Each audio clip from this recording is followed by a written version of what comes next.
ቅኔ በዘአመከሮ ለሊቃር ገቢሮተ ቅኔ ዘይትየ እንጠቢባኒሃ ለጽር ንጉሠ ምድረ ጌሤም አቅል ለዘአሰለጦሙ አርዳኢሁ አሰዞሙ ከመ ያመልክሁ በሰማይ ልዑል ወከመ ይርጉ አርዳኢሁ አመ ሉዓላዊት ሰማይ እስከ የርኤልያ ባስርየ አይምሩሂ ወተጠየቁ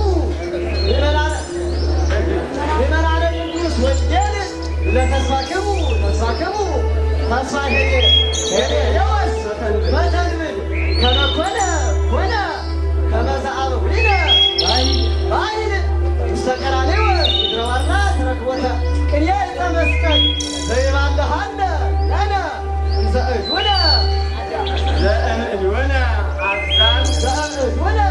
አዛን ውስተ ቀራንዮስ ምድረ ዋርና ተረክቦተ ቅኔ ዕፀ መስቀል ጠቢበ ጠቢባን ሊቃር ገቢሮተ ቅኔ በዘአመከሮ ለሊቃር ገቢሮተ ቅኔ ዘይትየ እንጠቢባኒሃ ለጽር ንጉሠ ምድረ ጌሤም አቅል ከግሪክ ፈላስፋዎች ይልቅ የሚጠበብ ቅኔን ማድረግ ገቢሮተ ቅኔ ሊቃር ማለት ነው። ፈላስፋው ሊቃርን በዘአመከሮ የምድረ ጌሤምን ንጉሥ እንጠቢባኒሃ ለጽር ንጉሠ ምድረ ጌሤም አቅል በተፈታተነው ገንዘብ ጠቢበ ጠቢባን ሊቃር የጥበበኞች ጥበበኛ ቅኔን ማድረግ ሊቃር ለዘአሰለጦሙ አርዳኢሁ ያሰለጠናቸው ረዳቶቹን አዘዞሙ ከመ ያመልክሁ በሰማይ ልዑል ከፍ ባለ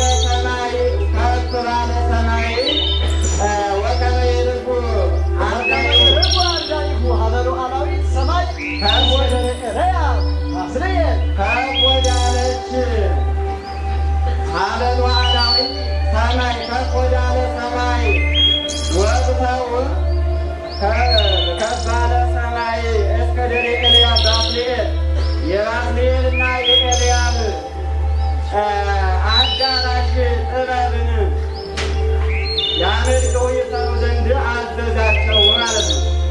እንግዲህ በሰሙት በባቢሎን ከተማ ሊቃር የሚባል የንጉሠ ባቢሎን ፈላስፋ ነበረ።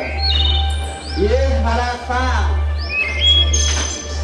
የምድረ ግብፅ ንጉሥ የባቢሎን ንጉሥ እንቆቅልሽ ጠይቆት ነበር። እንቆቅልሹ ምንድን ነው? በሰማይ አዳራሽ ስራልኝ አልያ ትገብርልኛለህ ብሎት ነበር። በዚህ ጊዜ ሊቃር የሚባለውን ፈላስፋውን እንዲህ ሲያማክረው እሰራለሁ ችግር የለውም አለው። ከዚያ ለትንሽ ቀናት ረዳቶች ከማሰለጥን መሳሪያ እስካዘጋጅ ጠብቀኝ ብሎት በዚህ ተስማምተው ሊቃርም ዝግጅቱን ከጨረሰ በኋላ ታሪኩ ሰፋ ያለ ነው። ወደ ምድረ ግብፅ እንግዲህ ከእግለ ቋዓት ይላል።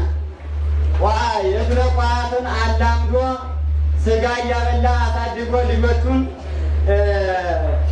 በእግለ ቋዓት ላይ እየጫነ ያለማምዳቸው ነበረ። ከዚያ በኋላ ወደ ምድረ ግብፅ ህዝቦ ቦታ ስጠኝ የምሰራበት አለው። ቦታ ተሰጥቶ ቢሰራ ተስማምቶ ልጆቹን በእግለ ቋዓት ጭኖ ውጡ ብሎ ጭኖ እንዲሰሩ አዘዛቸው። ከዚያ በኋላ ልጆቹ አንጽው ግንባለ ዘመሐንጽ ቦቱ ለንጉሥ በሰማይ እያሉ ጮኸዋል ማለት ነው። የሊቃር ረዳቶች ማለት ነው። ከዚህ በኋላ ሊቃር ግብፃውያንን ቡልኬት አቀብሉ እያለ ደረደራቸው። በዚህ ጊዜ ሊቃር ረታኛን በቃ ሂድ ብሎ አሰናብቶታል። ይህ ለሰን ሲሆን ለወርቆ በዘአመከሮ ንጉሠ ምድረ ጌሤም አቅላልከው ንጉሠ ምድረ ጌሤም ያዕቆብ